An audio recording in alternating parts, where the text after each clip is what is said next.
Virgo, kapag ka nagalit yan, ayaw ng mga maraming salitaan.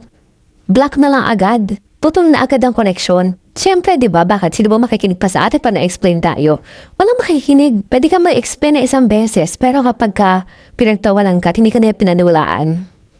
Ako na lang iiwas, mga hype kayo. Ako na lang iiwas, ibablock na lang kayo. Oo, kahit mga kamag-anakan ninyo na related sa inyo, na makikita sa aking blue up or mga social media, binablock ko talaga. Misa kung ramdam ko ayaw mo sa akin, tapos ako yung ayaw mo i-block or burahin sa friend list mo. Ay, ako na yung magbablock sa'yo. Ako na yung mag-unfriend sa'yo. Kung di magkakayan friend, nakahid ka sa akin. Naka-restrict. Diba? Like, hindi mo na kasi yung energy. Tangtsasagan mo pa. Sino yung ganito dito? Daming mga nakahid sa akin, sa totoo lang. Nakasura talaga ako. Si Virgo kasi mahinit yung ulo niyan. Madalas nasusubayan sa mga, alam mo yun, mga madramang tao. Ano, block ko sila. Naka-restrict. Kaya pag nag-like sila sa akin, automatic na alam ko, in-stop nila ako. Diba? Virgo team!